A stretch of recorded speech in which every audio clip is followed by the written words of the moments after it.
लिया।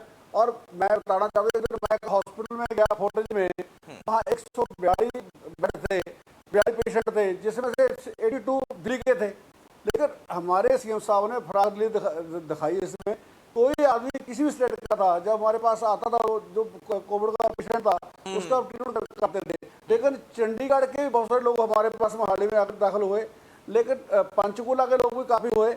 लेकिन मोहाली में मैं ये कह सकता हूँ, ये ट्राई सिटी में मोहाली का बेहतर मॉडल था, जिसको लोगों ने इसकी प्रशंसा की। सबसे बड़ी बात जो हमारी फतेह किट थी, जो मिशन फतेह पहले फर्स्ट था, मिशन फतेह 2 था, उसमें जो फतेह किट, उस किट ने लोगों को इतना लाभ पहुंचाया कि मैं उसका 98% उसके रिजल्ट हैं कि जो लोग शहर के लोग थे, जहाँ आसपास गांव के लोग थे, जो निश्चित स्टेज पे हमारे पास आए, वो अपने घर पे क्वारंटीन होकर होम आइसोलेशन में ही ठीक हो गए। और उसी चीज़ को आगे चंडीगढ़ ने भी अडॉप्ट किया और हरियाणा ने भी अडॉप्ट किया। और मैं ये बताना चाहता हूँ कि पंजाब में एक दिन हमारे को ऑक्सीजन की शॉर्टेज नहीं हुई, और एक दिन हमारे को मेडिसिन हमने जहाँ से मर्जी लाए, लोगों को मेडिसिन भी दी। लेकिन जो डेथ हुई है उसका ये कारण है कि लोग ज़्यादा सिक होने के बाद हमारे पास आए हैं, इसलिए हमारा आंकड़ा बढ़ा है। पर मैं जो कहना चाहता हूँ, जिस तरीके से हमारे पूरी फोर्स ने काम किया सारी ने, वो एक उसकी प्रशंसा करनी बनती है। और हमारे सीएम साहब की प्रशंसा करनी बनती है कि जिन्होंने हमारे को तकरीबन हर हफ्ते 2 बार कोविड रिव्यू की मीटिंग रख के, और जो एक्सपर्ट थे, डॉक्टर तलवार, डॉक्टर राज बहादुर, डॉक्टर राजेश, जो पूरे वार्ड लेवल के जो एक्सपर्ट थे, उनके साथ बात करते थे और कहता प्रॉपर टाइम पे प्रॉपर गाइडलाइन जारी करते थे। और क्या हमारा नेक्स्ट एक्शन क्या होगा, कब परसों क्या होगा, जहाँ जो लॉकडाउन है वो कैसे करना है, कौन से को पहले बंद करना है, कैसे हौली हौली उसको स्लो स्लो करके अपने ओपन करना है, ये सारिया चीज़ा को मद्देनजर रखते हुए हमारा सिस्टम बहुत बेहतर रहा। और आज देखो ऑलमोस्ट हमने सारा कुछ ओपन कर दिया है। तो लेकिन आज की डेट में जो पॉजिटिविटी भी कम हो गई है और डेथ रेट भी बहुत नीचे आ गया है, प्लस जो रिकवरी रेट बहुत ज़्यादा हाई हो गया है। ये बहुत अच्छी बात है कि रिकवरी रेट अब बहुत तेजी से बढ़ा है। बलबीर जी, अगर हम पंजाब को हम देखें, एक बड़ा हिस्सा है ग्रामीण अंचल। सेकेंड वेव में, फर्स्ट वेव में तो नहीं, कि सेकेंड वेव में ग्रामीण अंचल तक, गांव गांव तक कोरोना पहुंच गया।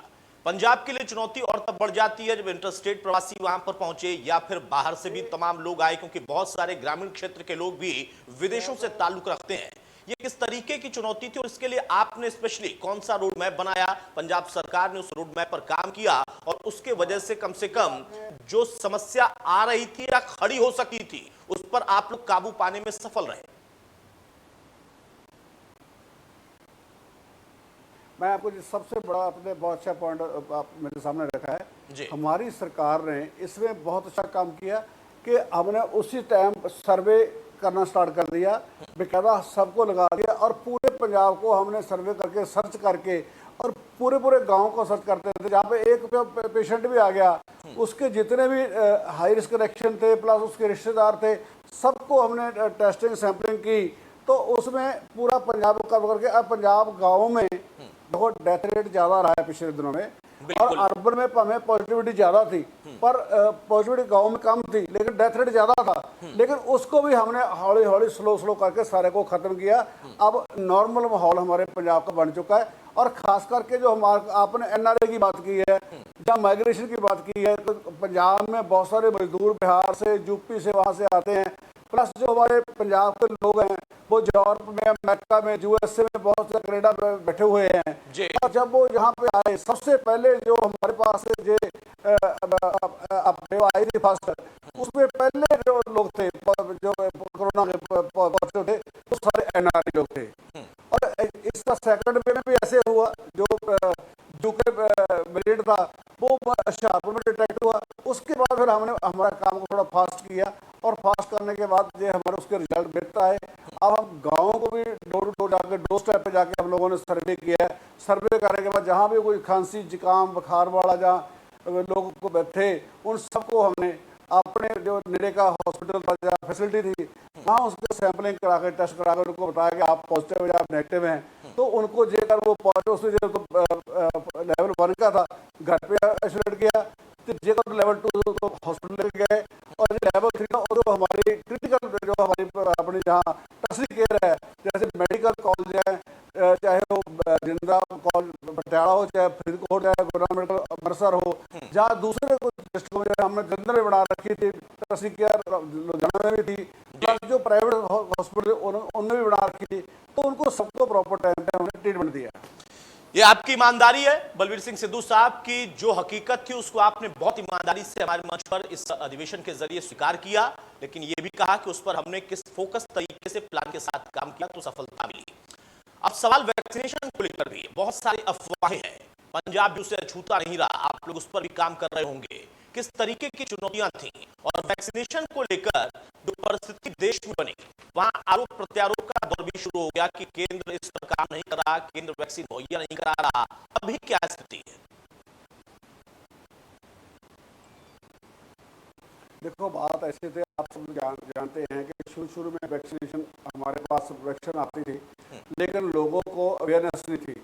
लेकिन उसके बाद जब अवेयरनेस पूरी हमारी ड्राइव कंप्लीट हुई, लोग आगे आने शुरू हुए, लोगों ने अपने आप को आगे पेश किया कि हम वैक्सीनेशन कराने के लिए तैयार हैं, तो सेंटर के पास जो वैक्सीन की शॉर्टेज थी, मैं आपको बताना चाहता हूँ, लेकिन जब हमारे को 3 लाख लगाने का हमने बकायदा अपना जो इंफ्रास्ट्रक्चर था वो खड़ा किया था, लेकिन हमको मिलती 50,000 40,000 थी, तो उस टाइम बड़ी दिक्कत थी। लेकिन अब थोड़ा सा रिलीफ है कि हमको वैक्सीन भी मिल रही है प्रॉपर टाइम पे, हम लगवा भी रहे हैं और उसके रिजल्ट भी बेहतर आ रहे हैं। जी बलबीर सिंह सिद्धू साहब, पंजाब को लेकर एक अलग सी छवि बनाई, उड़ता हुआ पंजाब, यानी नशा से उसको जोड़ दिया जाता है, वो चुनौती आप लोगों के लिए थी, चुनावी मुद्दा भी आप लोगों के लिए था। वो आज जब कोरोना के दौर में हम उसको देखते हैं तो एक तरफ वो चुनौती जो कि पहले से थी और उसके बाद अब इस कोरोना की वजह से और कोरोना बीमारी की सेकंड वेव में जो दवाइयां दी गई, वो चाहे रेमडेसिविर हो, फेविफ्लू हो या फिर स्टेरॉइड हो,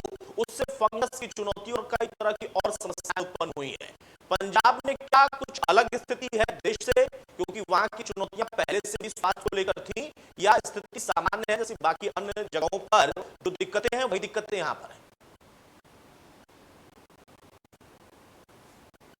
देखो, पहली बात आपने नशे वाली बात की, उड़ता पंजाब वाली बात की है। मैं बताना चाहता हूँ, जिस टाइम हमारे सीएम साहब ने बोला था कि मैं पंजाब को नशा मुक्त और कर्ज मुक्त करना है, मैं ये आपको बता रहा हूँ कि हमने पायलट प्रोजेक्ट के तौर पे पहले डिस्ट्रिक्ट तरनतारन को मैं स्टार्ट किया था। आज की डेट में 200 के करीब हमारे ओट क्लिनिक हैं और उसके बाद 200 के करीब हमारे डिडिक्शन सेंटर हैं, फिर हमारे रिहेबिलिटेशन सेंटर हैं। आप आज की डेट में कुछ 7 लाख लोग जो नशा के उसमें थे बेचारे, वो आज हमारे ट्रीटमेंट पे आ चुके हैं। ये सबसे बड़ी कामयाबी हमारी सरकार की है। देखो, आप पहले दिल्ली जब दूसरी सरकारें थी तो सकता था कि आज वहाँ पे ओवरडोज के साथ मर गया था, आजकल वो गिनती कितनी रहेगी, ज़्यादा से ज़्यादा 1 या 2 आदमी महीने में ऐसी कैजुअलिटी होती है। बिल्कुल, तो बिल्कुल। पूरी दुनिया को हमने उसको ठीक किया, प्लस उनको काम पे लगाया, वो अपने घर पे काम कर रहे हैं। दूसरी बात, जो कोरोना गया, हम कोरोना के साथ साथ हमारा जो प्रोजेक्ट भी चलता रहा और कोरोना के खिलाफ भी लड़ाई लड़ते रहे। दोनों के साथ हमने बराबर लड़ाई लड़ी और दोनों में कामयाबी भी हासिल की है हमने। बलबीर सिंह साहब, अब राजनीतिक सवाल भी यहां पर मैं कुछ लाना चाहूंगा, क्योंकि अलग अलग प्रदेशों में हमने देखा कि जो सत्ता में था और जो विपक्ष में था, वहां आरोप प्रत्यारोप शुरू हो गया।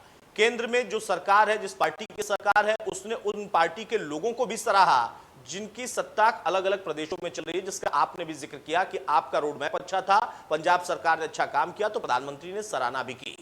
लेकिन अगर हम प्रदेश में देखें, वहां पर अकाली की बात कर लें, वहां पर आम आदमी पार्टी की बात कर लें, वो बड़े हमलावर थे। उनका कहना था कि पूरी तरह से विफल हो गई सरकार, हाथ पर हाथ धरे बैठी है। ये महज राजनीतिक आरोप था।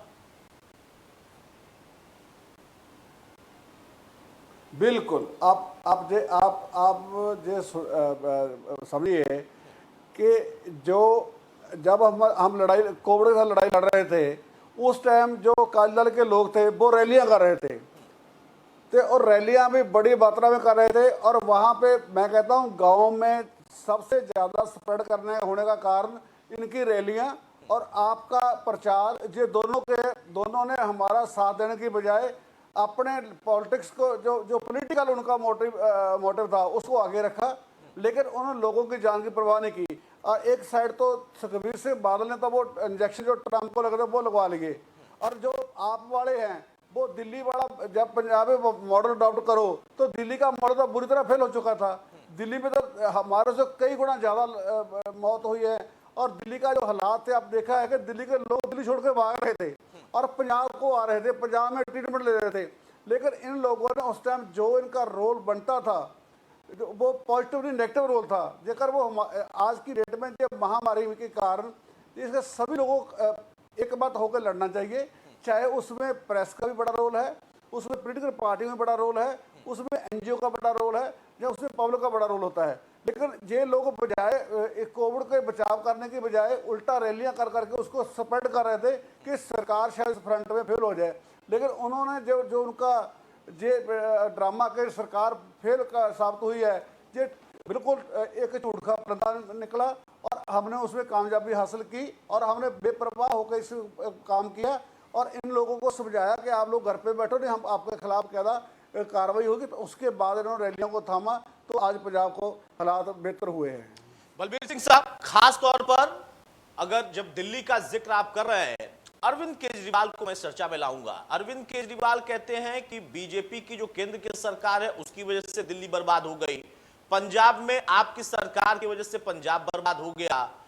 पहली वेव में भी देश के गृह मंत्री को उतरना पड़ा, सेकेंड वेव में भी जब ऑक्सीजन की कमी हुई, कंसंट्रेटर की कमी हुई, दवाइयों की कमी हुई, तो फिर से केंद्र को ही दखल देना पड़ा। वो जो कह रहे वो दिल्ली में खुद क्यों नहीं कर पाए और पंजाब पर उसे लागू करने का दबाव बनाते रहे और कहते रहे कि पंजाब बर्बाद हो गया स्वास्थ्य के क्षेत्र में? मैं दोनों पार्टी का बारे में बताना चाहता हूँ। जब फरवरी का मंथ था उस टाइम जो हमारे मोदी साहब हैं, प्राइम मिनिस्टर हैं, जब दिल्ली की बीजेपी सरकार है, वो उन्होंने ये बाकायदा स्लोगन बना ले रहे, हमने कोरोना के ऊपर फतेह पा ली है, कोरोना को हमने ख़त्म कर दिया। जो मोदी जी की सबसे बड़ी वो है। और दूसरा जो आप वाले हैं वो अपनी जो पंजाबी की कहावत है कि अपनी चारपाई के नीचे पहले सोटा फेरो, क्या हालात आपके। और दूसरी बात, जो पूरे संसार ने इससे सीखा और संसार ने सेकंड वेव के लिए तैयारी की, लेकिन हमारी सेंट्रल गवर्नमेंट ने जो प्रॉपर तैयारी, जो हर चीज़ अपने कंट्रोल में ले रखी थी, वो पूरी प्रॉपर तैयारी नहीं की। इसी कारण हमारे पूरे देश का नुकसान बंद हुआ। लेकिन पंजाब ने फिर भी, चाहे हमारे को कम मात्रा में ऑक्सीजन मिलती थी, लेकिन हमने अपनी इंडस्ट्री को बंद करके हमारी जो जितनी डिमांड्स की और सप्लाई का गैप था उसको पूरा किया और लोगों को जो दवाई से चाहे जहाँ से मर्जी लाके उन्हें दवाई दी। और पर सेंटर ने बल्कि जो दवाई हमारे जहाँ पे बनती थी पंजाब में वो एक्सपोर्ट होती थी, लेकिन वो हमारे को जहाँ बरतने की इजाज़त नहीं दी। शायद हमारा नुकसान और भी कम होता जेकर हमारे को परमिशन मिल जाती। बलबीर सिंह सिद्धू साहब, सवाल अब यहां पर आ जाता है कि राजनीति होती रहेगी, जीवन रहेगा तभी राजनीति होगी, लेकिन इस कोरोना ने पूरी दुनिया को सबक सिखाया और भारत में स्वास्थ्य की स्थिति क्या थी ये किसी से अछूता नहीं है, कि ऐसा नहीं है कि कोई जानता नहीं है। लेकिन अब हमारे पास एक मौका है, हर एक राज्य के पास मौका है कि हम वो इंफ्रास्ट्रक्चर इतना डेवलप करें कि कम से कम ऐसी परिस्थितियों के लिए हम तैयार रहें भविष्य में, क्योंकि कृत्रिम वायरस अगर आज आ सकता है तो भविष्य में भी आ सकता है और ये साजिश हो सकती है। अगर ये साजिश है तो मैं आपको जब बताना चाहता हूँ, हमारा जो ऑक्सीजन मैनेजमेंट का काम है उसमें एलएमओ स्टोरेज टैंक जो 6 से 10 किलो लीटर के हैं कैपेसिटी है, ये सारे हम डिस्ट्रिक्ट हॉस्पिटल में लगा रहे हैं और 3 से 6 किलो लीटर का हम आल जो सब हॉस्पिटल उसमें लगा रहे हैं और पर बेड कैपेसिटी। और दूसरा पीएसए प्लांट जितने हमारे डिस्ट्रिक्ट हॉस्पिटल है, एसडीएच एंड जो मेजर कम्युनिटी हेल्थ सेंटर हैं उसमें भी हम उसको भी लगा रहे हैं कि पूरे हमारे सूबे में कहीं भी ऑक्सीजन की कमी ना रहे। और मेडिकल गैस पाइपलाइन इन आरडीएचएस एसडीएच सेलेक्टेड जो एससी है एज पर बेड रिक्वायर्ड, वो भी हम पूरा काम पूरे जोर से कर रहे हैं। और GOG tagging of cylinder and oxygen concentrators, उसके लिए भी हम पूरा अपना इंतजाम हमने ऑलरेडी उसके ऊपर काम स्टार्ट कर दिया है। ये प्राइवेट सेक्टर सपोर्ट से भी हम 29 पीएसए प्लांट जो हमारे पाइपलाइन में है जो कर रहे हैं कि तो आगे वाली जो थर्ड वेव आनी है उसके लिए तैयारी है हमारी।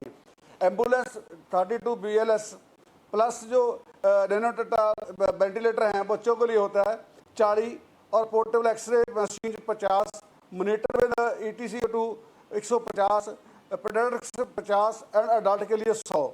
ऐसे ही infusion compound 150, suction machine 50, ICU bed 150, paediatric के लिए 50, के लिए 100, वेन स्कैनर डिजिटल 2 पर बच्चों के लिए, और टोटल 164 डीप फ्रीजर और जिसकी कैपेसिटी 50-300 लीटर की कैपेसिटी होगी, और 80 डिग्री जो मेंस डिग्री के ऊपर हमारा वो फ्रीजर होगा। और दूसरा जो डायलिसिस मशीन है, जो हमारे लोग पॉजिटिव हो जाते हैं उनको उनके दौरान जो बेचारे डायलिसिस होता था वो प्रॉब्लम आती है, उसके लिए हर हॉस्पिटल में हमने डिस्ट्रिक्ट पे 2 मशीनें लगा रखी हैं, लगा दी हैं, कि ताकि आगे जाकर हमारे को इसको दिक्कत ना आए। ठीक है बलबीर सिंह साहब, आखिरी सवाल, जैसा आपने कहा भी कि मीडिया का भी अपना धर्म है, उनकी जिम्मेदारी भी है, हमारा आईटीवी फाउंडेशन, हमारा इंडिया न्यूज पंजाब, हिमाचल, हम भी लगातार कैंपेनिंग कर रहे हैं, दर्शकों को खबरों के साथ साथ वो तमाम जानकारियां दे रहे हैं, ओपीडी के जरिए डॉक्टरों से बातचीत करा रहे हैं ताकि लोगों तक सही जानकारी पहुंचे। क्या कहेंगे आप? मैं बिल्कुल आज आपको इस चीज़ की बधाई देना चाहता हूं कि आपने बहुत अच्छा जो आपका मिशन था, और इसको आप जितना एक्सपेंड करेंगे, जितना लेबोरेट करेंगे, जितना लोगों के पास पहुँचाएंगे, उतनी ही अवेयरनेस लोगों में पैदा होएगी। जितनी अवेयरनेस ज़्यादा होगी उतने लोग इस बीमारी से बच पाएंगे। ये आपका बहुत बड़ा रोल, एक मील पत्थर साफ होएगा। बहुत शुक्रिया बलबीर सिंह सिद्धू साहब हमारे साथ जुड़ने के लिए, अपना समय देने के लिए और तमाम जो जानकारियां थी वो साझा करने के लिए कि ट्राई सिटी को और पंजाब को कैसे संभाला पंजाब के स्वास्थ्य मंत्री ने, वहां की सरकार ने। ट्राई सिटी ई अधिवेशन में हम चर्चा जारी रखेंगे। सवाल वही था कि ट्राई सिटी की परिस्थितियां क्या दिल्ली एनसीआर की जैसी थी, और वहां पर चंडीगढ़ हरियाणा के लिए और पंजाब के लिए, दोनों के लिए हब था। मॉनिटरिंग हो रही थी, अलग अलग सरकारें अलग अलग पार्टियों की चल रही थी और दोनों राज्यों को जब संभाल रही थी तो सबके सामने चुनौती थी क्या। एक छोटा सा ब्रेक।